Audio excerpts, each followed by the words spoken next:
In May 2015, when President Muhammadu Buhari took over the administration of the Federal Republic of Nigeria, the economy was on a downward slide, and it was clear that one of the ways to reverse the tide and put the nation on the path to recovery was to make significant investments in human capital and infrastructural development.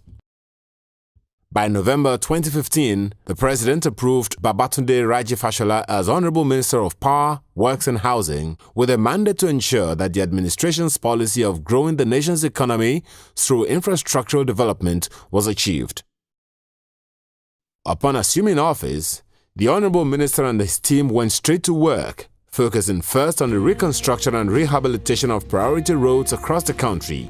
This included roads that connected states, roads leading to key agricultural markets, and roads connected to the main economic hubs across the Federation.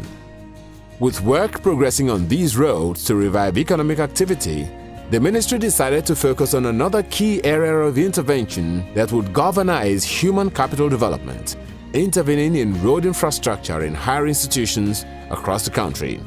It was clear to us that one of the ways in which to take Nigeria out of the recession was simply to invest in infrastructure. And this government, led by President Buhari, is very clear what it wants to do. So it's not just building highways in the states and in the cities, building highways, roads and power in the schools. Tertiary education in Nigeria has been around for a long time. Although the first university in Nigeria, the University of Ibadan, was established in 1948, it had its origins from the Yaba High College, which was founded in 1932.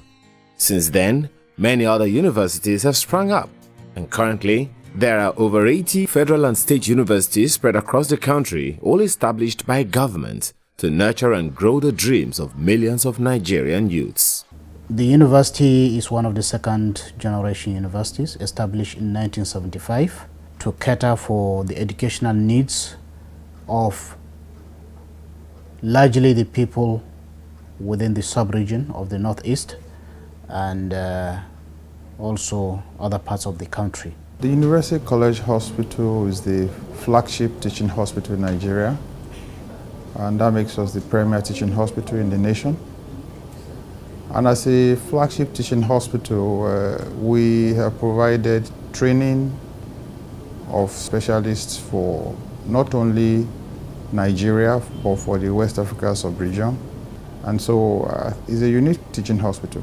The Federal University Otueke is unique in the sense that it is one of the federal universities the former administration established to cater for the interests of the rural communities.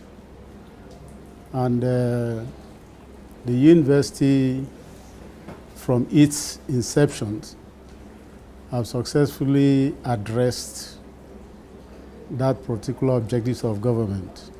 University of Benin, popularly referred to as UniBest, is a center of excellence in technologically based courses and medicine.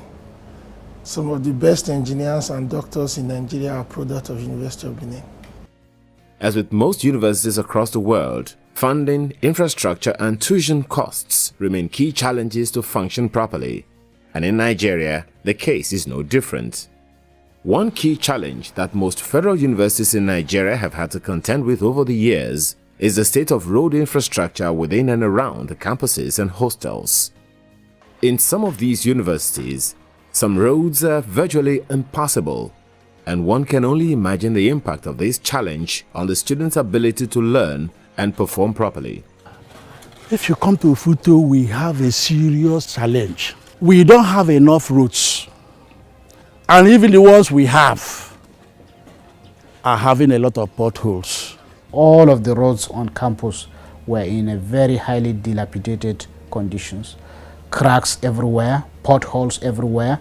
At a point in time, our academic staff and even our students who have, motor cars to come into the campus and take their lectures and so on, we are complaining that after plying our roads, they had to be visiting the mechanics to fix one or two things for them.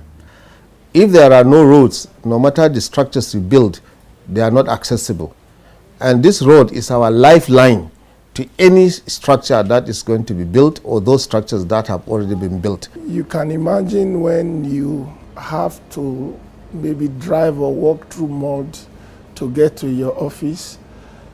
Firstly, either as an academic staff or a non-academic staff, your morale will be dampened a little bit, particularly during this wet season. You might have a lecture by 8, but due to some bad roads, you end up coming late to class, or sometimes you might, at the end of the day, come to class and the lecture is already over. When it rains, students tend to get an extra footwear, like a rubber footwear. So when they get to that particular spot, you have to change your footwear to a rubber footwear to walk down to school. For you to trek to go to the lecture hall is another trouble because of the bad road. So it seriously affects our studies. To address this challenge, the Federal Ministry of Power, Works and Housing awarded several contracts for the rehabilitation and reconstruction of key road networks within federal institutions of higher learning. In the first phase, 15 institutions spread across the 6 geopolitical zones were carefully selected based on their locations and the urgency of their needs. As a product of Nigerian universities, I knew what my university was like. It was almost a paradise you didn't want to leave. And some of the things I see today makes them unrecognizable from what they were when I was an undergraduate. So it was easy then to make road interventions in universities one of the priorities of my ministry. So it wasn't just building the highways, but it was also building the road network in federal universities.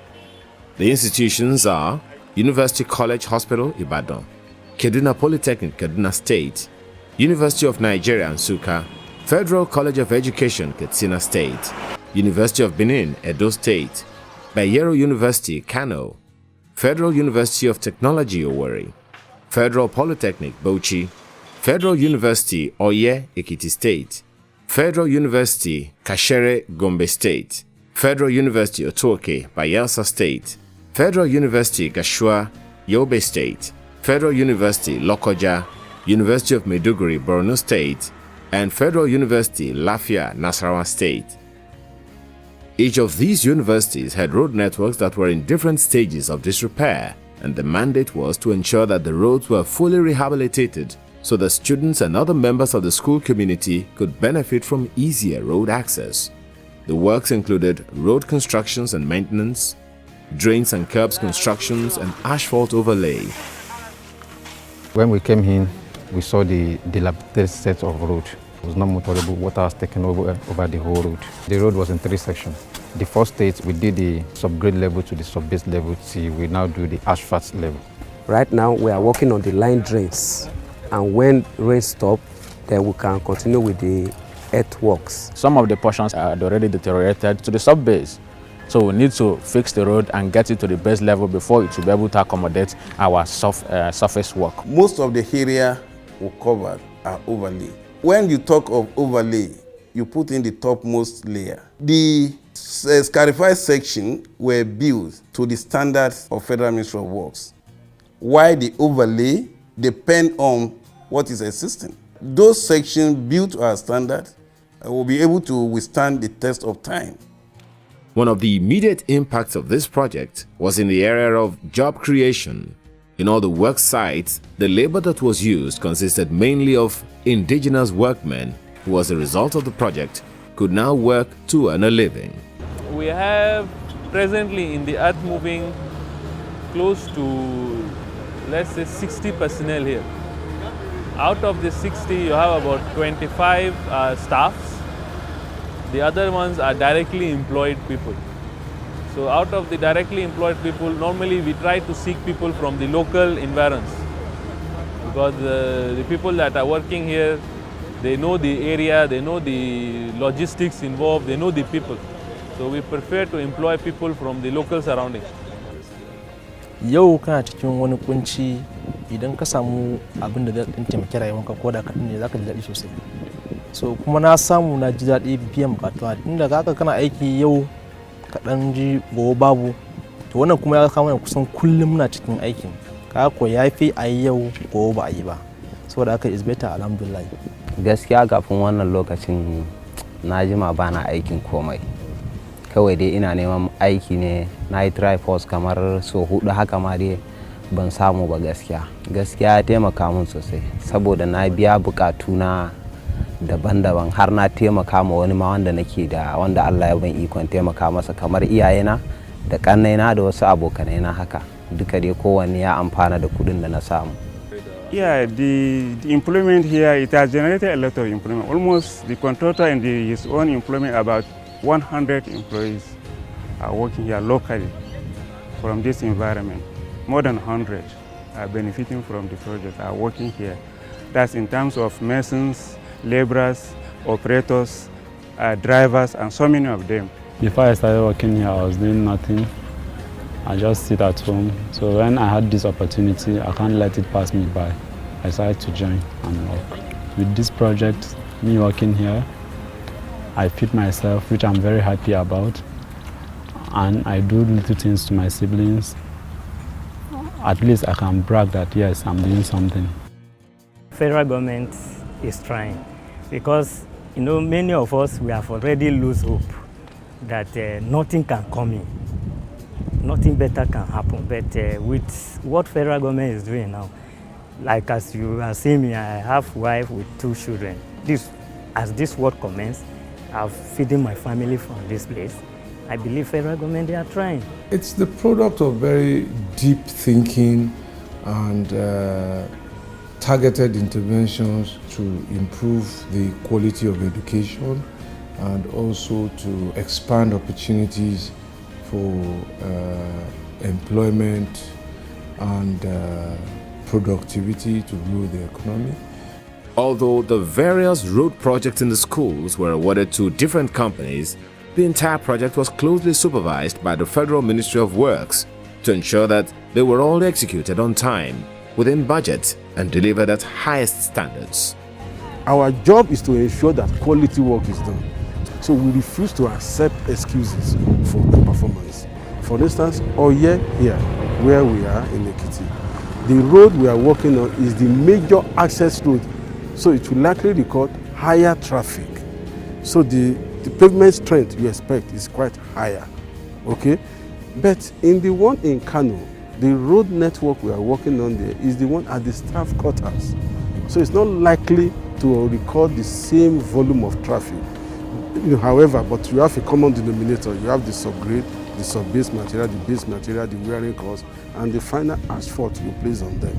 So in all these cases, the thickness is a function of the traffic volume we are expecting, okay? But I want you to know that there is no compromise about the specification. We have our specification and the standard. You cannot compromise it. In anything you are doing that you lack facilities, definitely you won't be able to achieve both the primary and secondary objectives for which you have set out to achieve. So I think the road will facilitate teaching and learning in the sense that students will have access to be in the classroom on time.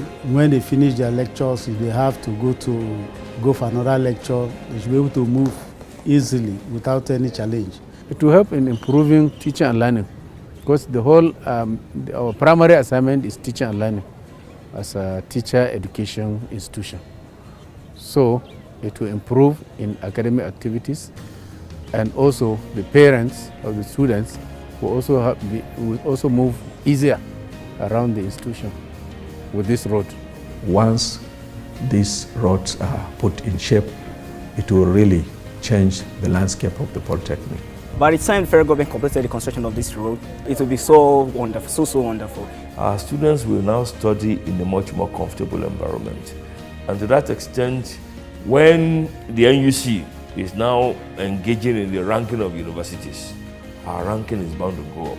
Oh, the impact is expected to be tremendous because free flow of traffic will enhance patient care, the service that we deliver When you have emergencies being brought in, they can reach the emergency department quickly.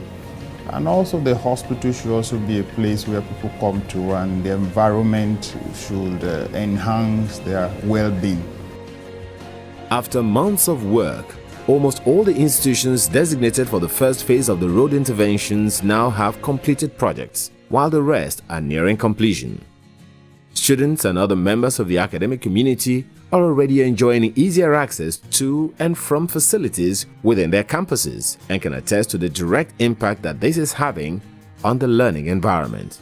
The roads network that was constructed, has created, accessibility to all these infrastructure that are there. So our students can walk safely. It has created a lot of ease in doing, academic activities for both students and staff. Students move on these roads, staff move on these roads, and it actually goes to a gate that is outside the campus. So it will even impact on the host community. When these areas are freed, people will be freed in mind, they'll be more productive. It's about the best road on campus, with curbs and side drains, 3 car parks to accommodate lecturers' cars, and it has added to the beauty of the entire scenery. So we are quite happy. Some students, they now actually come to class more. They even use this road more than the other road that they used to use before. And then some used to come to class late, but now all those has changed. The quality of the work is satisfactory, it's good. As you can see that when the students and the management are using the road, they are beaming with smiles. This is the peak of the rainy season, and they know how it used to be when they passed this road before. But now you can see cars can go in, come out, students can go in, come out, and the effect of the road, the intervention work is quite enormous. For the federal government to do this project for us, they have gone so far to solve our road problems. Now the students can now move smoothly, take buses down to their lecture halls. So it's a very big relief to students. For us to be on their radar, this speaks what I can call the competence and efficiency